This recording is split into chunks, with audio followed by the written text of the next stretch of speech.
Hi, everybody. Thank you for joining the AIRC Webinar series. It's our first one of 2018. I'm Mike Fennell, Executive Director of AIRC. I'm talking to you here on camera from our national office in Bethesda, Maryland, just outside of the DC area. We're really happy that we have a great panel today who's going to be presenting a webinar called Selling the Invisible. It is from our national conference last December and was a very well received and rated webinar. We wanted to share the expertise and wealth with all of the AIRC members. As a reminder, this is for AIRC members. We really value you being part of AIRC. It's our 10th anniversary, and we look forward to you being part of future webinars, our workshop, and of course our annual conference in December. During the webinar, you can submit questions at any time using the Q&A button on your bar, sometimes at the bottom of your screen, sometimes in others. You can also use the chat function. We will have time for questions at the end. My colleague, Jennifer Wright, who's our Associate Director and Director of Certification, is going to be the moderator of this webinar, and she'll be collecting your questions and presenting it to the panelists as we get going. With that, I'm going to turn it over to our head panelist, so to speak, Mark Kopensky, who will take us through the webinar. Thank you, Mark, Abby, and Nate for joining us here today, and hope everyone has a great webinar.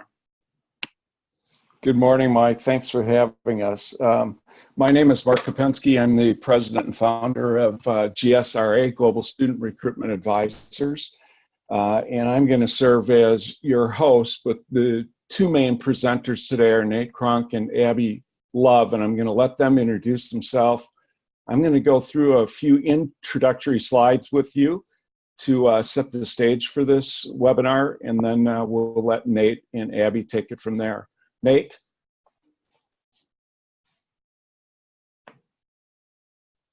Nate, are you there? Did we lose Nate?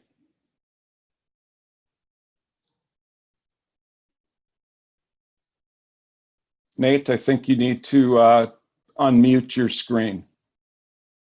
My apologies, everyone. I'm still learning technology, apparently. I'm thrilled to be here with you all. I'm Nate Cronk, the Associate Director of International Admission here at Canisius College in Buffalo, New York, and so excited to be chatting with you all about how we can all use best practices to recruit international students around the world. Are you in another snowstorm up there, Nate? We are right now. It's a beautiful gray hue in Buffalo, and a few days ago it was about 65 degrees Fahrenheit, and we're gonna have about 8 to 12 inches of snow tonight. So welcome to the Northeast. Exciting. Abby, are you with us? Hi, everyone. My name is Abby Love, and I'm the Director of International Education at Ohio Dominican University in Columbus, Ohio. And I'm really looking forward to sharing with you all about how we sell the invisible. Good to have you, Abby. Hopefully you don't have snow. No, just a lot of rain. Okay, I'm going to try to advance this slide. Okay, so why are we here? Well, I had an opportunity to look at some of the people that are joining us today in the audience, and I think most of the schools online with us probably fit into the somewhat invisible category. The reason we're here is to talk about strategies that institutions that perhaps struggle with visibility can use to attract international students to their campuses. And later you're going to hear from Nate and Abby. They'll be telling you a little bit about what they've been up to. We would certainly categorize them as potentially or probably definitely invisible institutions. We'll get into a little bit more about what that constitutes. The goals of the webinar really are to share some good practice with you and talk more about what these two institutions are doing and perhaps some others that we're working with, and then have a conversation afterwards. The seminar itself should go for about 35, maybe 40 minutes, and we'll have time to field your questions and talk a little bit more. When we did this presentation in Miami, I put the slide up, and the room got quite excited about some of the remarks on the slide. If some of these things sound familiar to you at your institution, you have a lot in common with Ohio Dominican and Canisius for sure, and some of the other schools that I'm going to be showing you in a minute. But you probably, if you're working in international enrollment in any capacity, I've heard things like, we're not ranked, or our institution is not interested in working with education agents, or we're not necessarily in the best location, or we get 20 inches of snow every other day, like in Buffalo. You get the idea. And this is just a small sample, I think, of what is commonly heard from recruiters anyway, by students and parents when you're recruiting students. And we added to this list after the seminar in Miami. It's probably about 3 pages now. But the point is we get it, we understand. In many cases, there's nothing you can do about these things. If you're not in a warm climate, unless you move the entire campus from Buffalo, New York to Miami, Florida, that's probably never going to change. So, the point is you have to deal with who you are and what you are, and present the best possible value proposition to the most focused group of international students that you can possibly find in the world. And it's really a targeting and narrowing process, knowing both who you are as an institution and where you can go to find some success. One of the other slides that I think got a lot of attention was this one, and I've added to this list a little bit since then, and I know there are a couple of people listening in today that are at these institutions. When we were in Miami, there were at least 5 schools on this list that were in the audience. And the point being here, these schools represent different categories in the U.S. News and World Report ranking, starting with the national universities in red. In purple are the national liberal arts universities. In green are the regional colleges and universities. And then I added a couple of 2-year schools at the bottom. I think most would agree all of the schools on this list are not household names. They are not necessarily in the best locations in the country. Many of them do not have marquee programs in engineering, computer science, and in some cases even business, but have found a way through a variety of techniques to have success in international markets. And in some cases, they've had tremendous success, as you can see, based on the percentage of international students they have on campus. In some cases, there are at least 4 schools on this list that prior to 2010 had less than 1% international. And in some cases here, they're in double digits now. So, as much as it does take time to establish oneself, it isn't a forever time frame. And in 5 to 8 years, many schools have gone from very few to quite a lot. And you'll see in Canisius and in Ohio Dominican's case, they've started at very, very low bases and have started to realize some real results. Nate, I'll turn it over to you. Nate, you have wonderful. Thank you, Mark.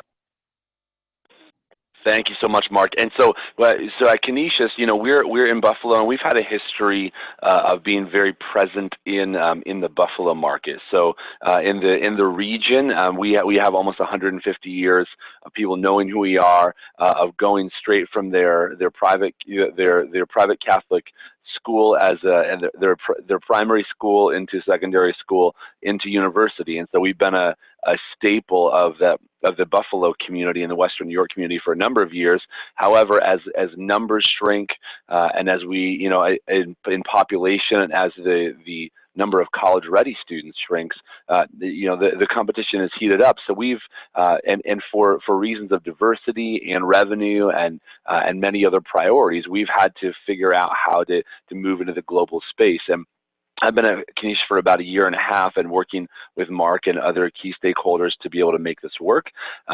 And so what we had to do, first of all, is, as you'll see on the slide in front of you, is really figure out how to delineate ourselves and how do you make ourselves unique and actually say, well, we may not be known in the global space, but here are some ways in which we are unique and special, even across the globe. So some special distinctions. We have the #1 accounting program in New York State based on 2015 CPA exam results. So this is not just this is not a third-party ranking service ranking us. This is actually for the exam that every accountant takes to be certified in the U.S.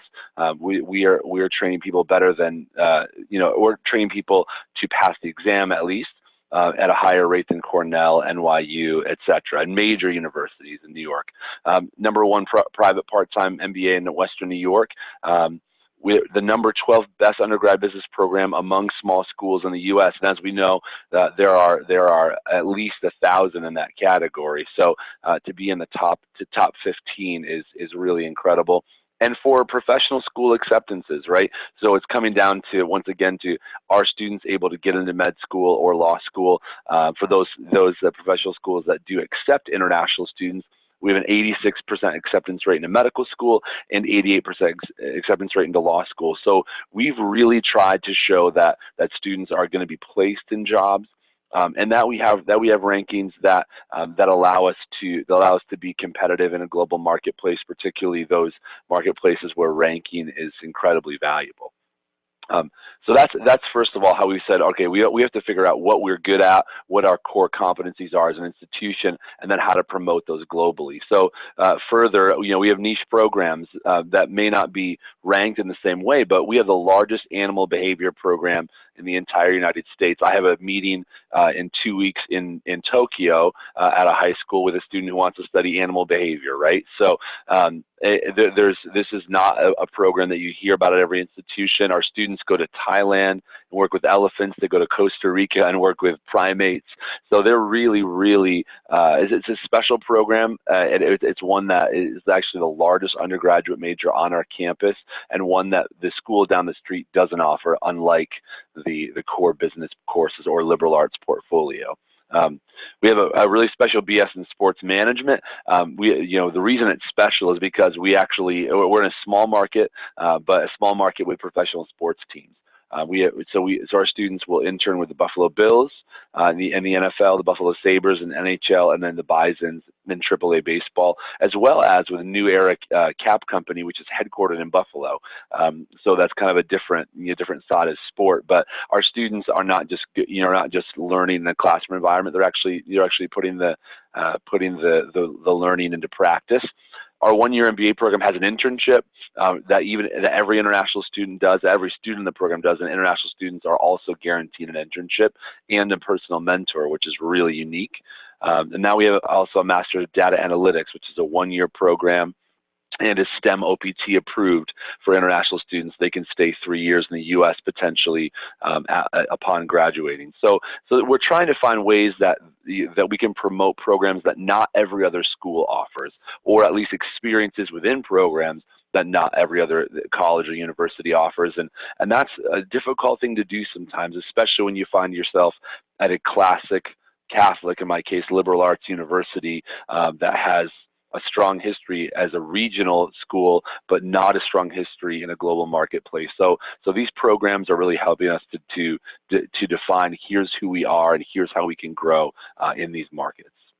Nate, could you say something? I know your MS in data analytics is new. Could you talk a little bit to the audience about how you and the enrollment staff helped shape the development of that program? Specifically for the international marketplace, and some of the things you're doing now to promote that, because I believe it goes online this fall, right? It does. Actually goes online this summer, and I'll explain that so that it actually ties into your question well. When this was launched, we had a phenomenal committee put this together, this program. I think it's going to be an excellent program. And our program director, his background's in physics, but he obviously has a lot of experience in analyzing data sets and working with numbers to draw relevant conclusions for studies. However, he's done most of his time at the undergraduate level, not in graduate program direction.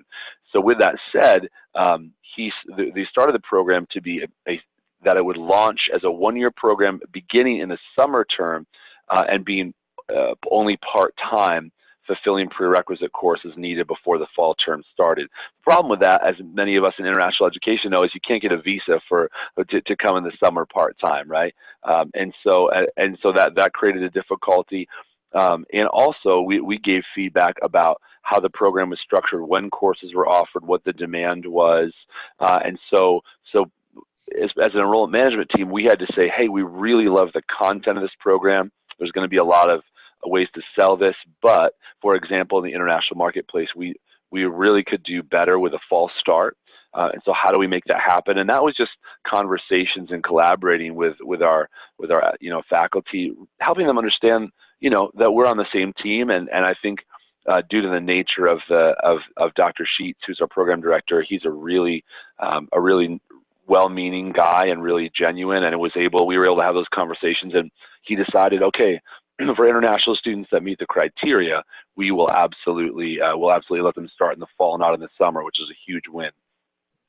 Additionally, we were also able to ensure that those students in data analytics are guaranteed an internship. So he went through all of the processes he needed to make sure that we were going to be able to get those folks significant research or internship opportunities, even as international students. And I don't know why there's such a challenge, but many universities have a difficult time placing international students in internships, even unpaid internships.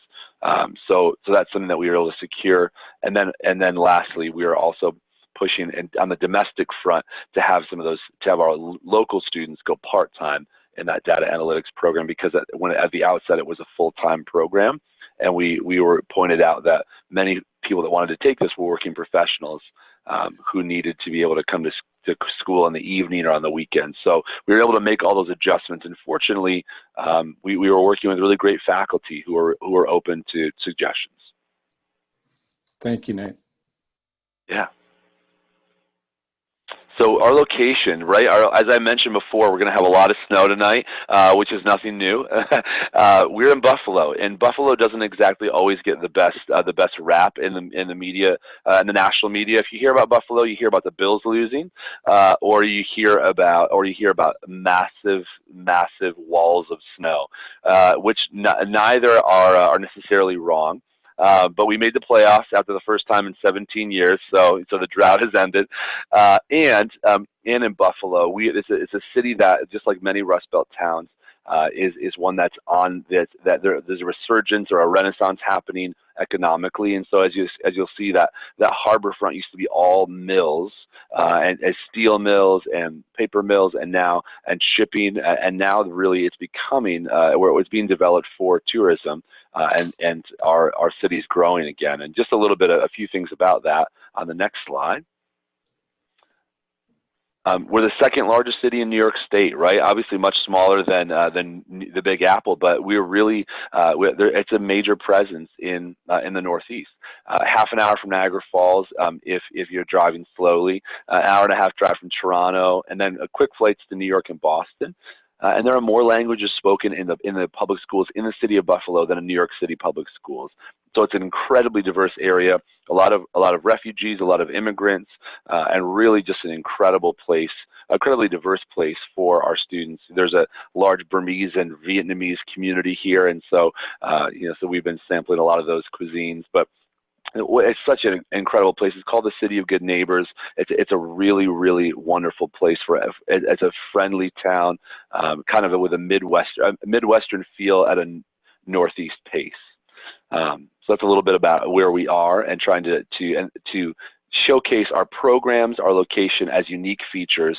And I'll pass on to Abby, who I think is trying to do similar things but in different ways at ODU.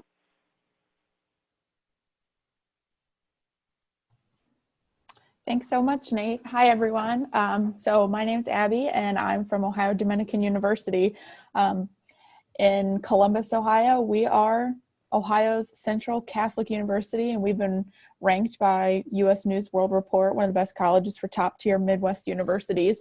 We were founded in 1911 as an all-women's teaching school education, and From there, we've moved on to, in 2002, actually becoming Ohio Dominican University. Before it was Ohio Dominican College.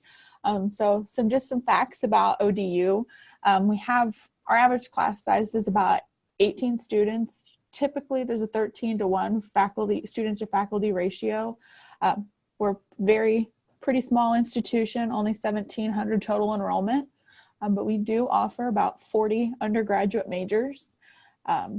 We're pretty diverse. We have a 30% diverse student population that includes 23 different states from around the US, 19 countries, and my small international enrollment of only 40 students. So you can see why we're trying to sell the invisible. Why are students not coming to ODU or in Columbus? And we've got great programs. So this is why we're here trying to grow. So again, like I said, we're in Columbus. We have some really great top programs, and we're a top tier city. We have a really great 4+1 bachelor's to master's in our business administration and our sport management, which are two of our top programs. Some of our larger population of students, we have business, computer science, biology, criminal justice, sport management on the undergraduate side. And on the graduate side, we have business administration and healthcare administration. Again, so Columbus, we're ranked 14th largest city in the US. It's a top 5 city to start a career. So students are really able to find a job here. And again, it's best for millennials, top 5. And tech workers. So if we have computer science students, we really have a lot of opportunities here for our students. Again, best city for job and for young professionals. So trying to be able to hone in and share that on a global market, we should be getting a lot of students here in Columbus, Ohio, and at ODU, because we have great programs, and it's a great place for a student who wants to have a job. So as I said, some of our top programs, we have 100% in computer science, criminal justice, and mathematics for either job or grad school placements, a 93% in sport management, a 93% in accounting, and a 92% in business administration. But the key point is here, we don't want students just to come to ODU to get their education. We want them to have hands-on experience on their resume and to be able to highlight that when they are going out and job searching.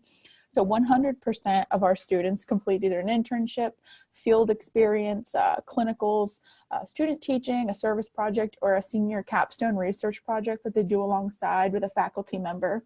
And again, we're also in a larger city. We do have professional sports teams. So the Columbus Crew has a lot of our students doing internships.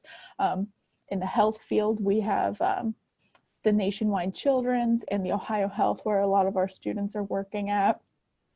And insurance and business, Nationwide Insurance is a large supporter of our students where they find internships and jobs. Back to you, Nate. Thanks so much, everyone. And so as we kind of mentioned previously, we're trying to promote the positive attributes of our campus and accentuate the positive, but there are unique challenges for our institutions, our universities. I'm sure that most of us on this webinar would relate to that. That's why you signed up for this and wanted to chat more about it. We have a lack of a brand identity in the global marketplace, as I mentioned. We've been a regional university and a very good one, but nonetheless, when I'm going to Tokyo and Ho Chi Minh City, Mumbai, not many people have heard of us before. We have limited budget, there's once they pay me, there's not a lot left, and so we have to focus most of our resources in the domestic space, and in really just, in keeping the lights on. And I know that we all can relate to that and feel that pain when we're trying to figure out if we should do another trip or do another name buy or work on a marketing plan or do something unique in the communication flow. Like where do you spend those resources? And so we struggle with that, and we try to figure out how to best spend every dollar. we have traditional faculty and academics. Now, that's not always a bad thing. That can be a strength. However, when you're trying to sell STEM programs, or you're trying to, when you come back with ideas, we have our median age of faculty in the School of Business is in their late 60s. That's the middle. So you know that there's sometimes a legacy approach to academics, and trying to bring back the feedback for what the students are looking for can be challenging. It's not always well received, and so that can be a challenge or a unique strength. We have a high sticker price compared to our state, our SUNY competitors, some of which of you may be on the webinar right now.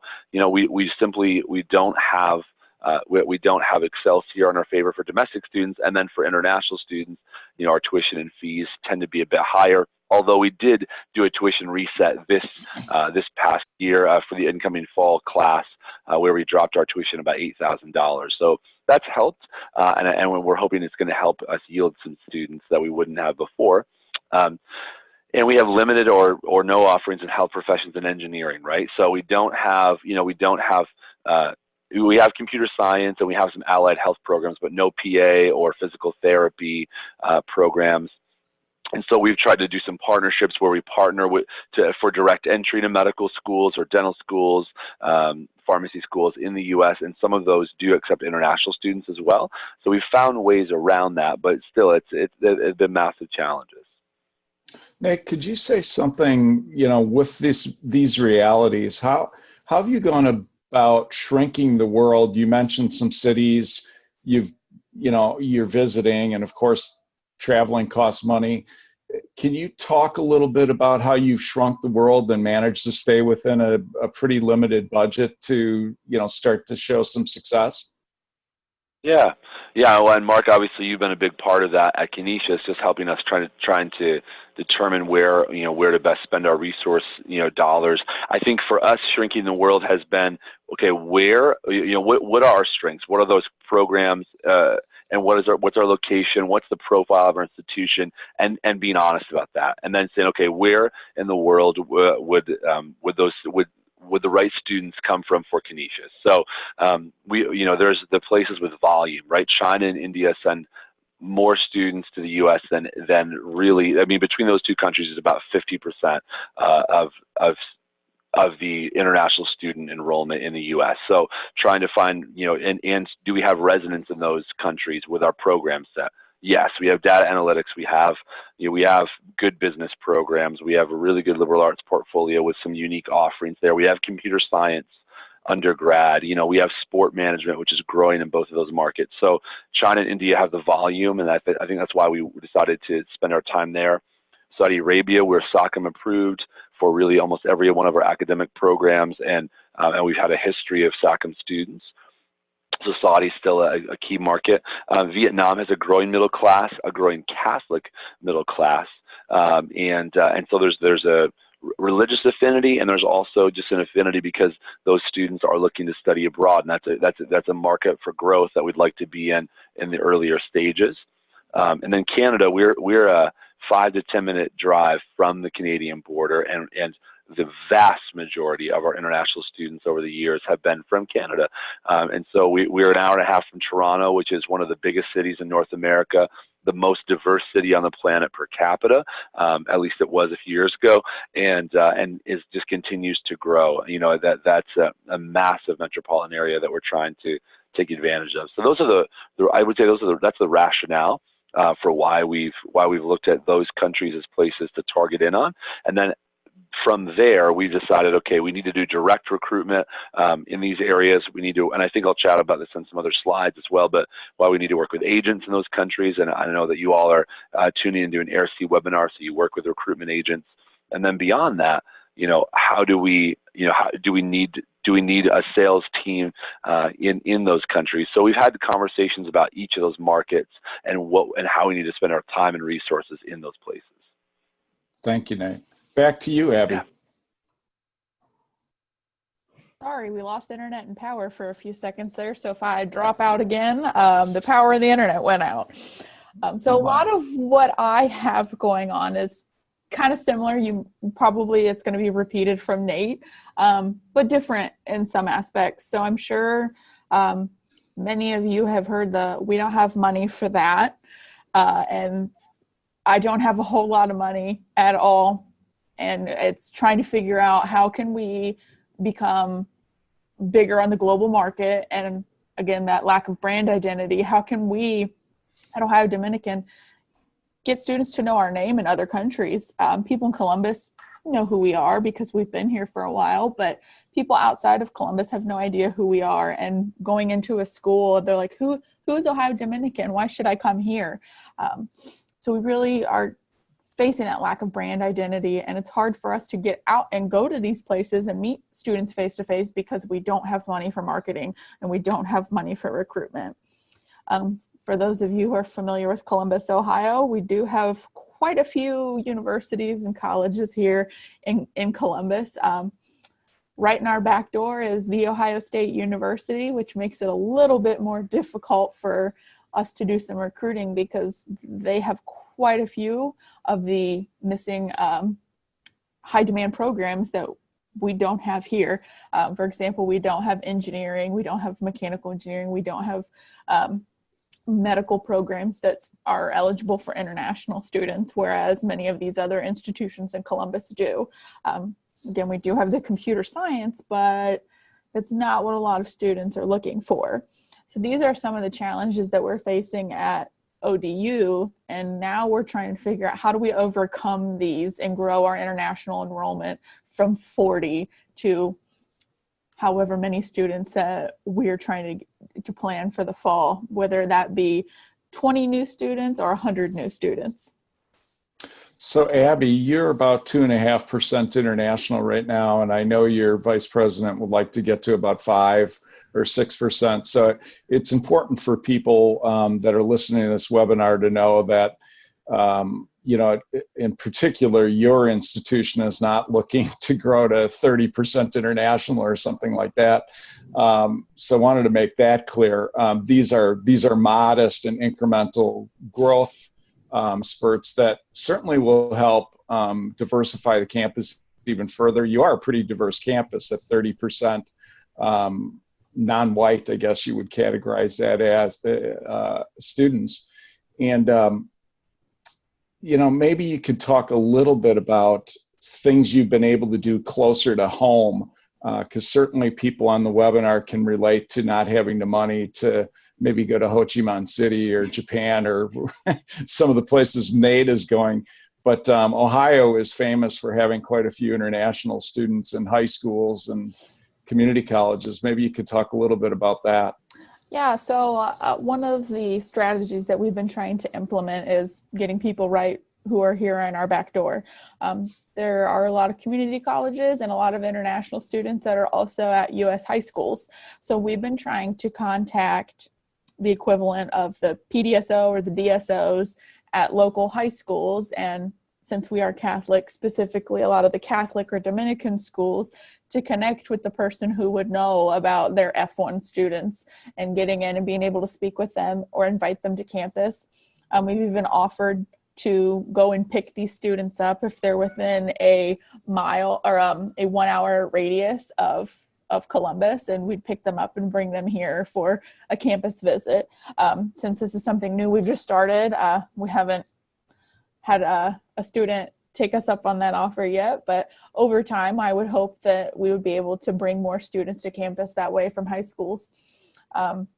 We also have been targeting the community colleges, strategically looking at ones here in Columbus. For example, Columbus State Community College, ODU has a preferred pathway, so the students already know that the credits that they have earned at Columbus State will in fact transfer over, and they're not just wasting time and going to have to retake classes. And we already offer them scholarships depending on GPA as well to entice them a little more to transfer 5 minutes down the road to ODU once they've completed their degree. We're also looking at other community colleges within an hour to 2 hours of us that have large populations of international students trying to go in and speak with their international office, not only to get to know them and to build a relationship, but to be able to target their students and to show them that, hey, we can offer you your 4-year degree here, and this is how we can do it. Thank you, Abby. Nate, back to you. All right, everyone. So you know, piggybacking on kind of some of the stuff that Abby was talking about, you know, our enrollment tactics to combat the challenges and to support our program, you know, our programs and our campus. We've restructured our team, and I know that ODU would have some similar things to talk about with restructuring the department, but we have a dedicated staff member, which is me. I'm sort of a one-man show here at Canisius, and so until about 5 or 6 months ago, I was actually hired a year and a half ago, but was also recruiting domestic MBA students on top of recruiting all international undergraduate and graduate students. So for about the past 6 months, I've been dedicated to international enrollment as only. Mark has been consulting with us and really helping us in many ways to figure out how to determining the strategy for international recruitment, as well as the tactics and the connections we need to be able to make that sing and really work. We have an enrollment partner in the UK called UniQuest, and they help us with communication flow, with contacting students on WhatsApp and via email, text, phone, and really just trying to build, you know, take care of the back end while I may be traveling or you know, abroad or domestically, really trying to find those international students. As Mark mentioned previously, we have tried to shrink the world, and that's sort of stealing his terminology. But you know, for those students that are studying here in the U.S., you know, how do we get those students that come over from a high school to our undergraduate programs, or from an undergraduate university that does not have many many grad programs to study at a master's level degree here at Canisius. I was just at Marymount Manhattan this last week. Phenomenal arts programs at the undergraduate level, but not many graduate programs. So set up a table and talk to a few students about how they might come upstate a bit and study with us. And then, as I mentioned the previous or all the other markets previously, China being the largest sender to the U.S. Of international students, Saudi Arabia with the scholarship program, India, having a massive graduate graduate market, as well as a growing undergraduate market. Over the last 10 years, they've expanded in a massive way in sending undergraduate students abroad, and then Canada and Vietnam. Resources, we've put more money into travel. We need to be in front of people. They need to know who we are. And so, as I mentioned, I'll be going to Japan and Vietnam next month, India and Saudi Arabia in April, and we have also started a China office, and our VP of enrollment went over to help launch that, and we had our staff member who is staffing that office who came over and trained with us for a week, and she's boots on the ground. She's doing all of the Education USA visits for us. She's meeting with agents at high schools, at universities, developing partnerships, and so we're late to the game in China. We really are, but it's better late than never. We really need to be in that marketplace with great students, people who would be willing to go to a place like Canisius, can afford what we offer, and really, I think, will thrive here in a lot of ways. So, we've restructured. We've put together a strategy for the staff we have. We've dedicated some resources to it, and I'm thankful for the university for giving us some resources to be able to do the right things. We've also built an agency network, and at AIRC, I'm continually grateful for AIRC that they're vetting agents so that we can work with people who are ethical and who are going to really use best practices in recruitment and admission to be able to find really good quality students and send them abroad to places that are going to be good for them. So I'm really happy to partner with AIRC and ISIF. You probably know Ian and others from that crew, and they're also an incredible way to connect with agents. If you've never ever started working with agents, or you're new to that space, ISIF was incredibly helpful to us in that way. And then College Study US was the first partner we signed with in recruiting, and Gary Bergman has been a wealth of resources and knowledge and connections for us in that way. But there are many other, there are obviously other organizations and places you can partner, but certainly those are great places to start if you haven't worked with agents before, or you're looking for a third-party organization to help you find agents that are going to work for you and work for the students in the right way. And then relationships. We're one of the 28 Jesuit universities in the U.S. We have an incredible partner, network of Jesuit schools, both domestically and abroad. So we are absolutely thrilled to be able to work with them. In fact, when I'm in India, I'm hoping to go to Loyola Chennai to develop a partnership there. So that's been phenomenal to work with those folks at Jesuit high schools abroad, as well as Jesuit universities. And then building relationships at conferences to be able to, you meet a school counselor at IACAC and see if you can visit, and then when you're there, you have a pre-existing connection to work with, to connect with agents, vendors, third-party services. Really, it all comes down to relationship. If people know you, they trust you, they like you, then they know they're going to be able to send you students and work with you in the future. So we're very fortunate to do that.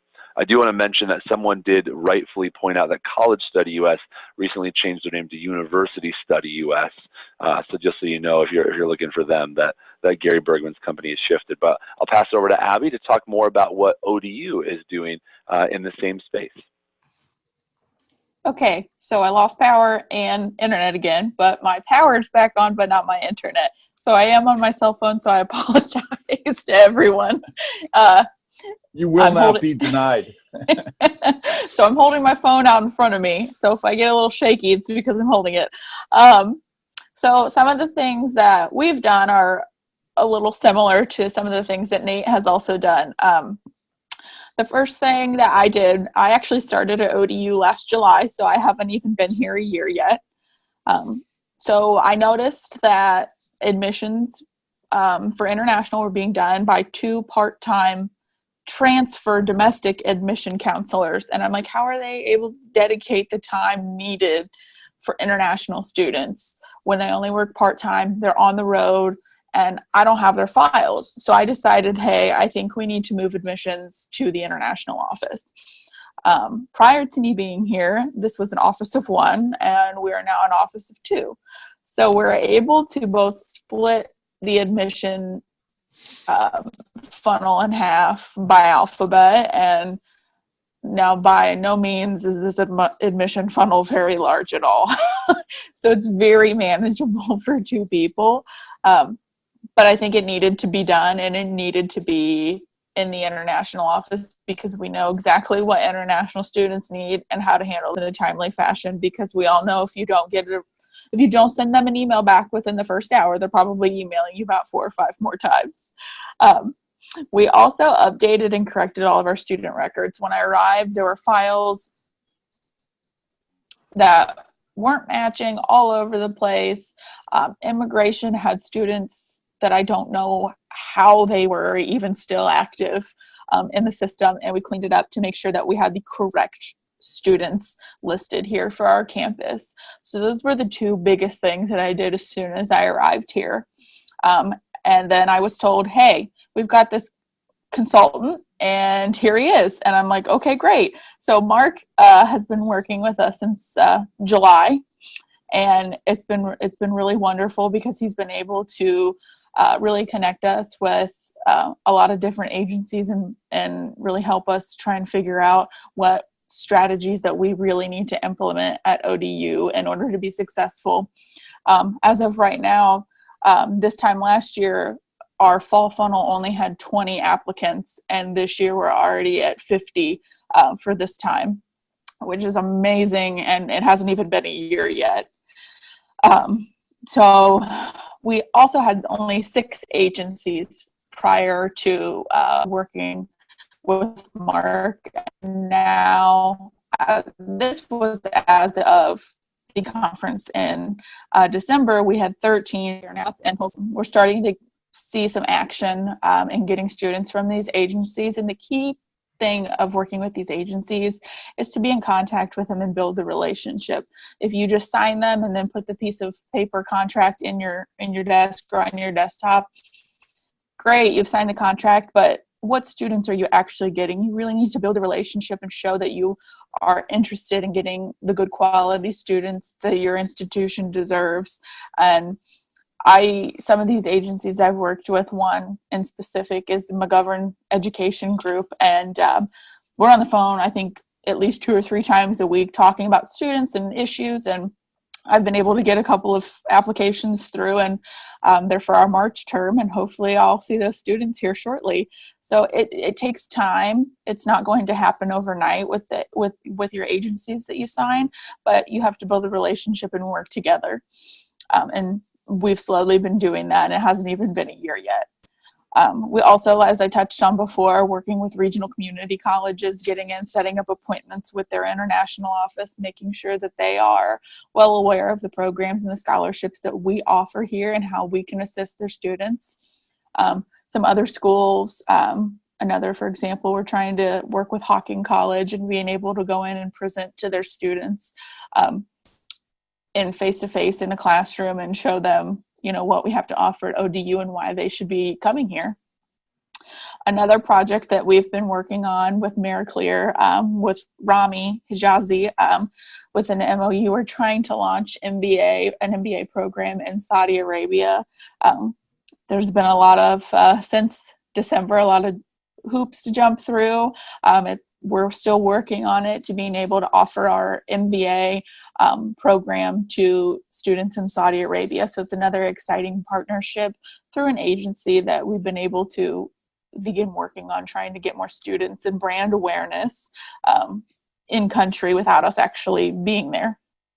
Another thing we've been doing is tapping into IB students. We had a recent visit to Canada, and we tried to meet with various schools that had IB students, and we've vamped up our IB programs and letting students know that we offer credit from their courses that they obtain on the IB exams. They can get credit here at our school, which essentially would save them some time on their degree, also while still getting a scholarship and a little bit extra if they actually complete the IB.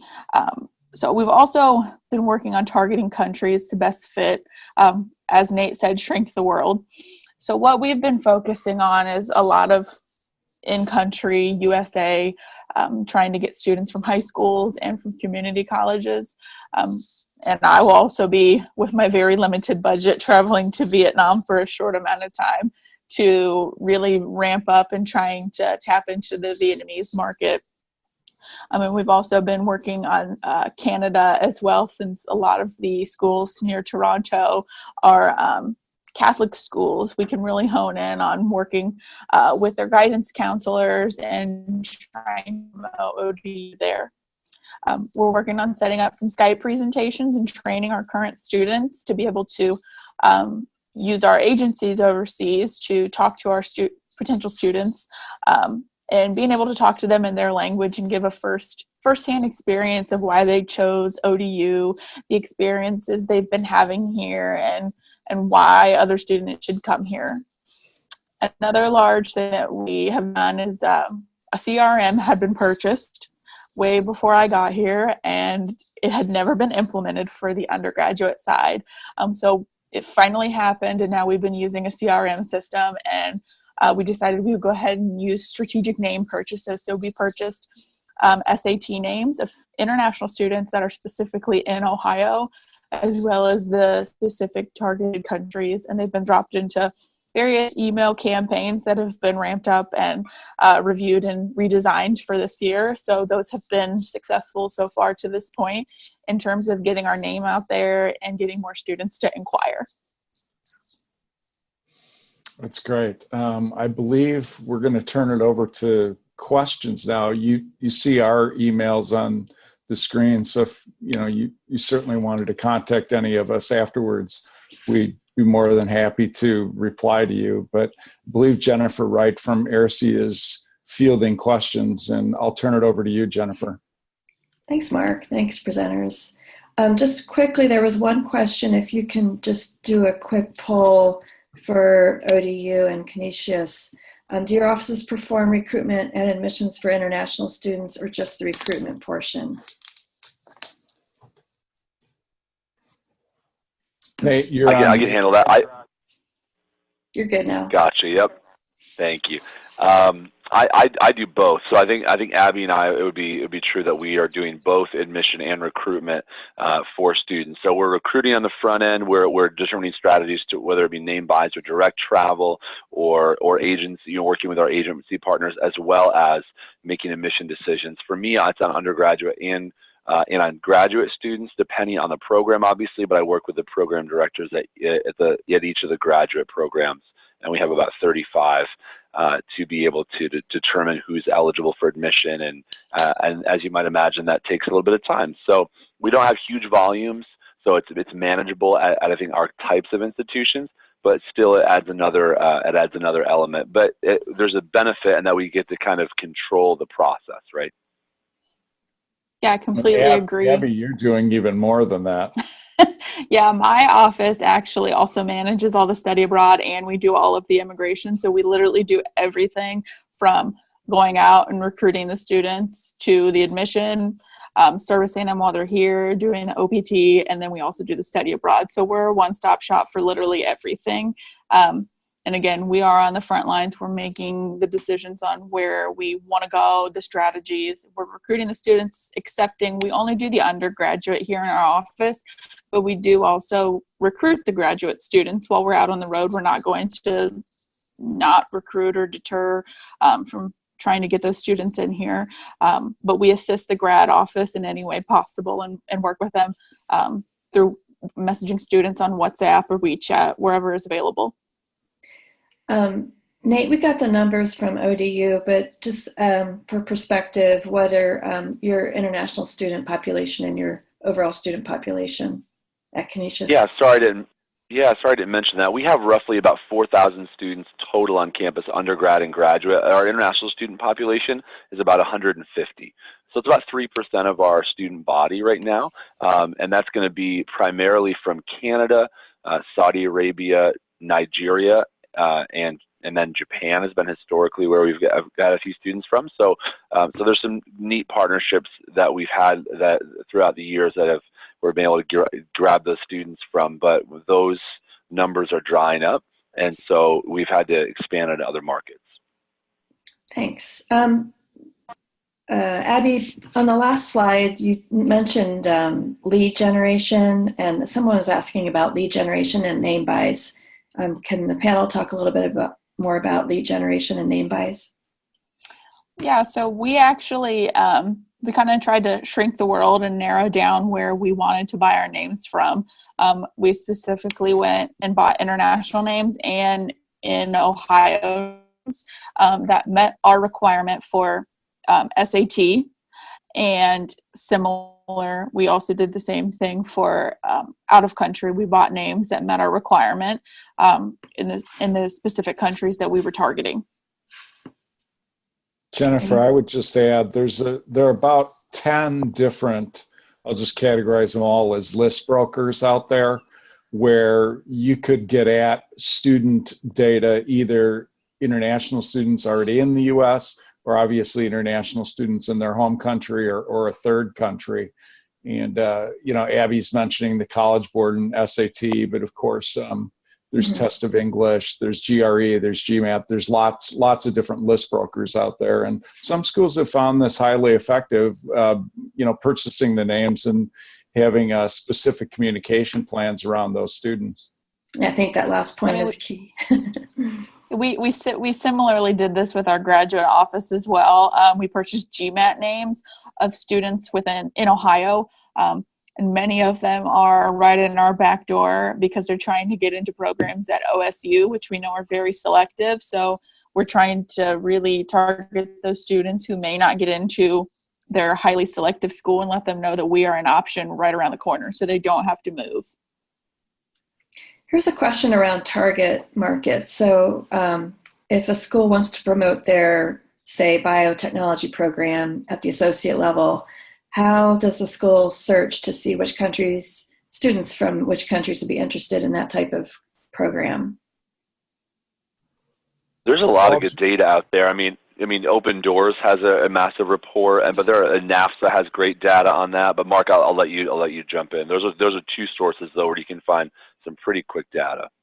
Yeah, no, I think those are two good references. I mean, the great thing about international students coming into the United States, we know a lot about them because of the whole CVIS process. And, you know, of course, the State Department collects data, every data point you could possibly think of about who's coming in here and what they're studying. So, yeah, it's not hard to drill down on where the interest is and what the interest is. Even in the United States, I mean, Abby's been talking a little bit about, you know, not having the funding necessarily to, you know, go beyond the U.S. You can drill down on international students in the U.S. specifically on what they want to study and how far away from wherever they are in the U.S. right now they're going to travel. And that's primarily why she's concentrating on Ohio, because Ohio has somewhere close to 20,000 international students at the secondary and community college level in the state. So that's a pretty big pool when you're only looking for a few dozen international students to enroll. While you were mentioning budgets, maybe Mark can help with this as kind of an overview. And I know this is going to be highly dependent on the type of school and the type of program and how many students you wish to recruit. But do you have kind of broad financial budgets for recruitment, say armchair versus traveling versus buying lists? I think, yeah, well, on the operating side, I'll put the human resource to the side for a minute, but you get some sense of the human resource with our two co-presenters here today. I mean, they're pretty much one-person shops, so you're not talking about a huge human resource, but they obviously want to get paid when they show up in the morning. From an operating budget, I think for a startup, and I would list Canisius and ODU in this category, meaning they've been at it, you know, 1 to 3 years pretty seriously. And, you know, Abby said she's been there since July, so less than a year. I think you're talking about 25 to 30% of the revenue you would gain from student enrollments is what you would be investing in marketing and recruitment activities. That's you know, again, every institution is different, but, you know, if you're bringing in 25 or 30 international students, you multiply that by the amount of money you're taking in, less whatever discounting you're doing. And some institutions discount international students, some don't. Some use agents, which is, you know, less money off the top in terms of tuition and fees.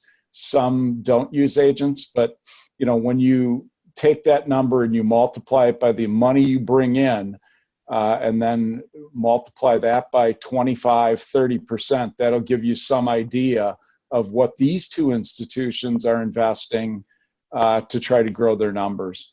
And Nate and Abby, if you want to say anything more specific, but I certainly didn't want to talk specifically about your numbers.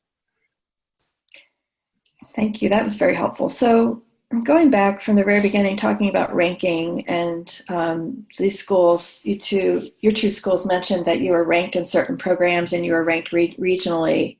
And one of our participants stated that ranking is subjective and usually includes criteria outside of academics. Please explain how a regional school has a presence in the U.S. News and World Report, and what are the institutional resources needed to launch into the ranking market, if you know. Yeah. I mean, rankings. I completely agree that rankings are subjective, and you're completely right. There are a lot of factors that go into rankings, particularly donations from alumni, so alumni engagement in a financial way. There are a number of things that are subjective about the ranking process. However, students from all over the world, including students from the U.S., care about the U.S. News and World Report rankings and those things. So even though we're primarily a regional school, we have programs that are ranked. You know, we're not in the top 200 U.S. News and World Report universities in the U.S. However, we, our accounting program is number 18 in the U.S. Our finance program is number 30 in the U.S.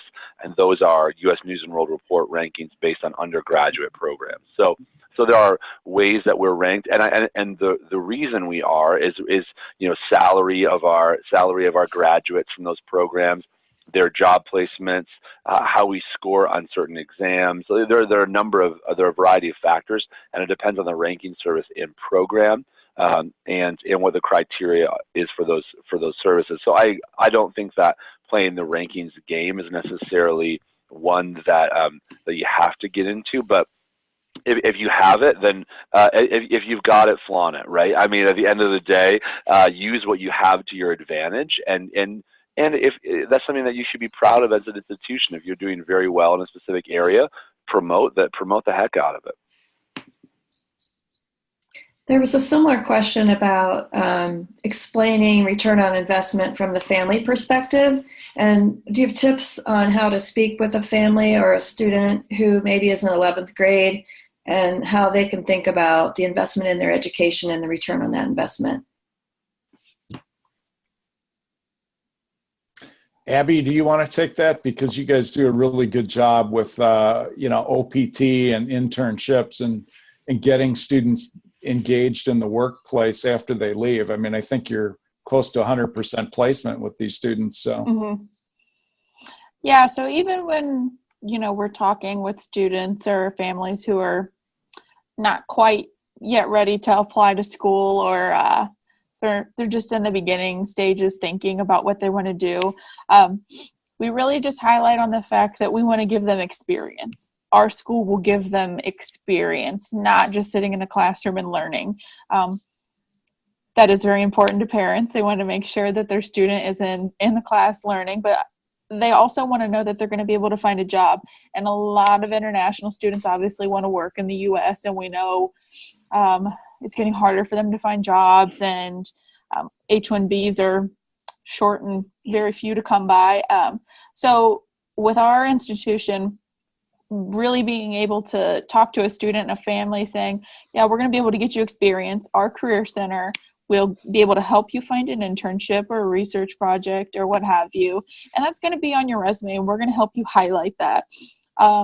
Oddly enough, a lot of our international students here, though we only have 40, also do study abroad programs through my office, which is something new for me. But they're able to even add that to their resume, even though they're already studying abroad. But it's just opportunities to be able to show a family that you're going to take care of their students, you're going to help them find a job, and that they're going to get real world working experience, so that they're not just going into the workforce after they apply for OPT and their 90 days is up, they don't have a job, they don't know what to do. And we're here to take care of them, and we really want to show their family and really want to show the student that this is a good place for them to be.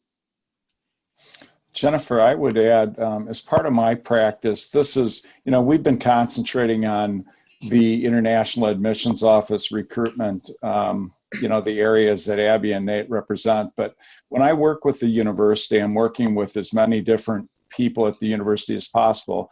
And alumni affairs and career services are two areas I spend a lot of time in. And they both answer your question to the extent that career services and alumni affairs has to also be international. It cannot be just focused on domestic, which means, your careers people understand what's available back home in the focus markets. I mean, we're not working with the whole world here. We're working with 5 or 6 places. And really, when you shrink that even further, you're talking about 4 or 5 cities in 5 or 6 countries. So we help the career service people understand what's going to be available back in Mumbai or back in Ho Chi Minh City.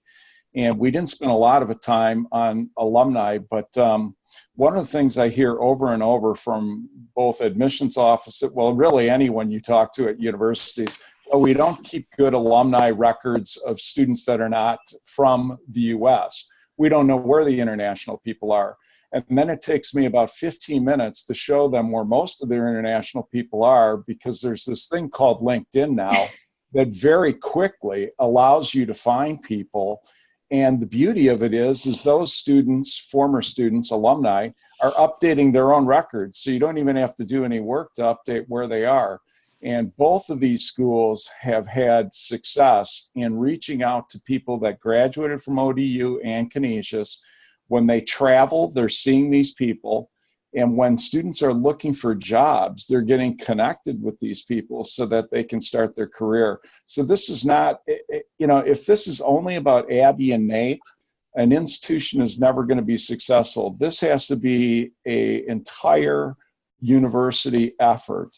And sometimes it's helpful to have an outside voice telling people that, because you can have all the answers inside, and I see Abby shaking her head, but it's nice to have somebody from the outside say, look, you really need to be considering these things. And typically the Nates and the Abbies of the world are smiling and going, we've been telling people this for a year, 2 years, 10 years.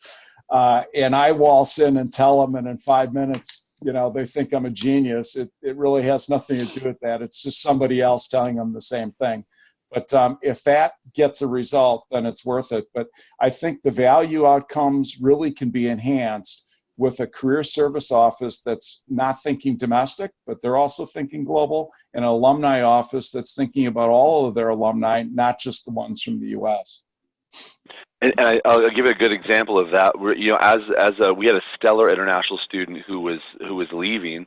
It was graduating this past spring, and I connected with him. He's a Japanese guy, and really good digital media major, and made a lot of great videos and took great photos for us. And he was leaving. I just connected with him and said, "Hey, is there any way we could stay in touch and make sure that if you hear of students that are interested, you could refer them?"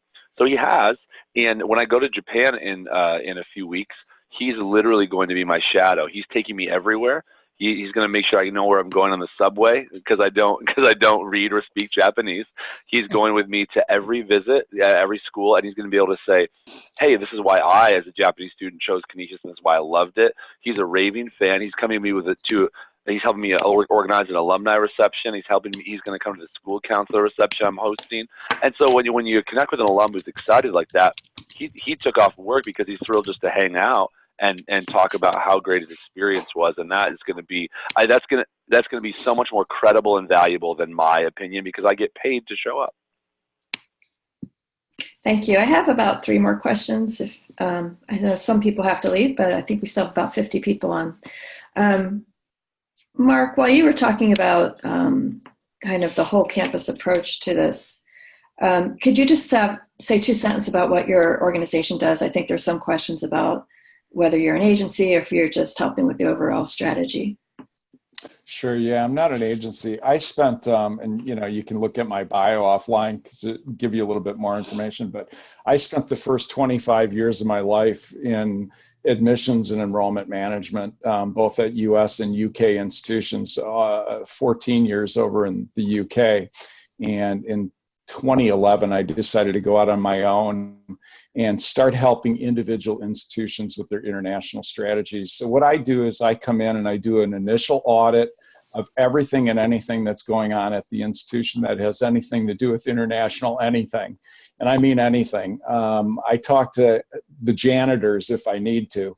And then we begin to put together a strategy that is custom fit for that institution based on realistic results that they can achieve over, let's say a 3 to 5 year period of time. I think it really requires 3 to 5 years in any market to show real success.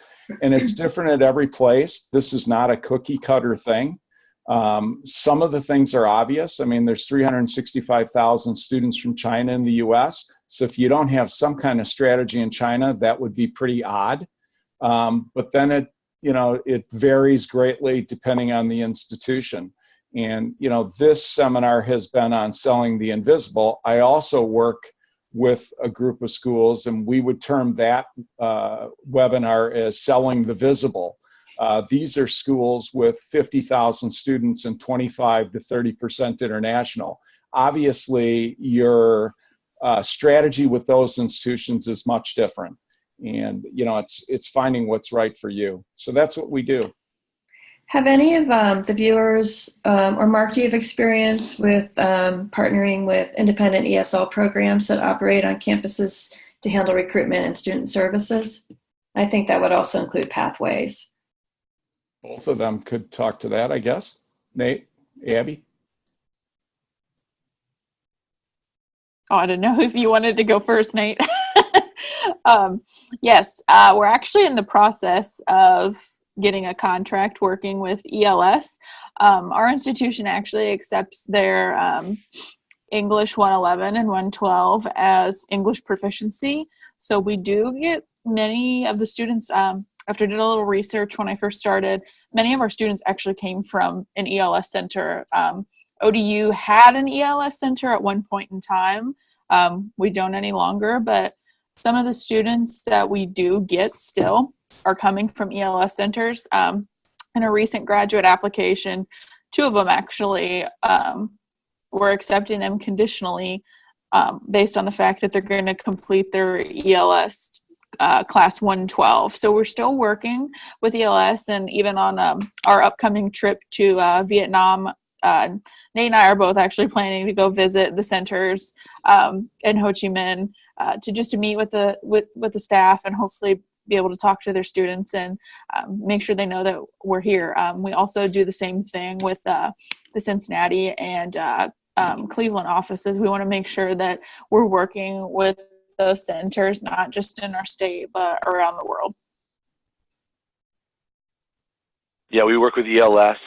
We work with, I'm working on a partnership with ILAC, International Language Academy of Canada, because we're so close, and so we'd be their first U.S. partner. I'm always looking for ways to find additional means to prove English proficiency. You know, as we all know, TOEFL and IELTS were kind of a monopoly, and there are other ways students can prove English language proficiency. And so we're just trying to remove barriers while still being able to assess that a student is going to succeed at our institution.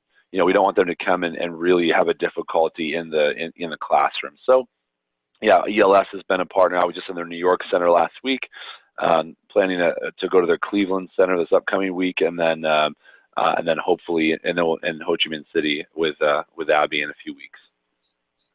Thank Jennifer, you. I'd just add that I have clients that work with probably a lot of the pathway companies that this question is coming out of. I'm not going to name them all, but I've had interaction with all of them. And often is the case that I would work with the school to determine if this was going to be a good fit for them. And we might have 3 or 4 different pathway companies come in and present to us. In some cases, it is a good fit for the institution, but not for the pathway company, or vice versa. And, you know, that's part of the work I do.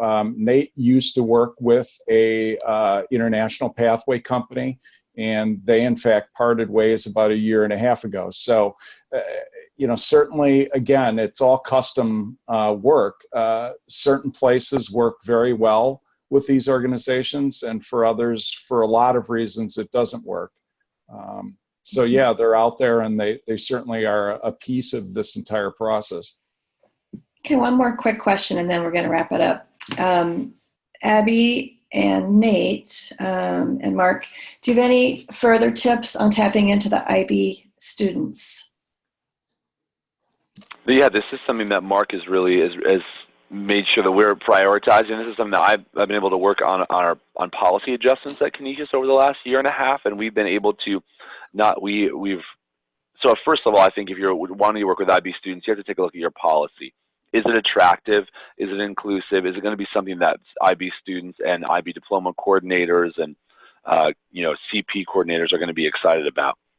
So we accept standard level courses as well as higher level courses now, and then higher level courses 4 or higher for college credit. So students are receiving academic credit for both SL and HL courses, and then at a competitive number in terms of the exam results. So, and then if a student has completed the diploma program, they really get a year off. They come here with 30 credits completed, so they're able to get a 3-year degree. So I think being able to promote that at different IB schools is key. In every city I visit, I try to see an IB school or an IB diploma coordinator and let students know about this, as well as I'll be attending the IB Global Conference, which Mark and I did in Florida last year. This year it's in San Diego, and the IB Ontario Fair. I'm headed up there in April. So trying to make sure that we're good friends with the IB diploma coordinators, the school counselor at those schools,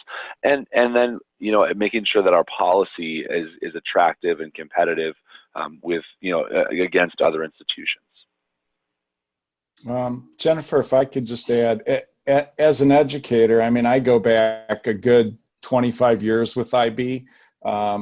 My kids were exposed to the program. I'm a huge fan of the International Baccalaureate, whether it be certificates or especially the full diploma if a student is able to handle that kind of rigor. I will say that the IBO, in this case for our American audience in Washington, D.C., or globally in The Hague, are extremely supportive to universities that want to learn more about the program and want the rest of the community educated on what International Baccalaureate is. What I find with my American clients is most institutions really don't know what the IB is, even though it's been around since the 1960s. Faculty tend to be much more familiar with AP. Many of them have written AP exams or administer, you know, AP courses. So there's an allegiance to AP that is understandable, but it's a little narrow. So I would recommend to, you know, our listeners that they get a hold of the International Baccalaureate Organization. I'm happy offline to provide some context there and have them come out. All of this is free. They'll educate your community on what the IB is and isn't. They'll compare it to other systems like A-levels or Standard 12 in India, or in fact AP. And one of the things from there, then you can start to talk about advanced placement, which both, you know, ODU and Canisius have already done. And then the process of identifying students that might be good fits for your community and then recruiting them. But I would strongly encourage that. It's a great program, and the students that you get on campus that are IB diploma students are really fantastic. Okay, thank you. Thanks to Mark and Abby and Nate and Mike Fennell for joining us today. We have recorded this session. If you had to miss part of it, we will send that out to the attendees, and we can send out the slide presentation as well. So thanks again, everybody. Have a great day. Good night. Thanks. Thanks.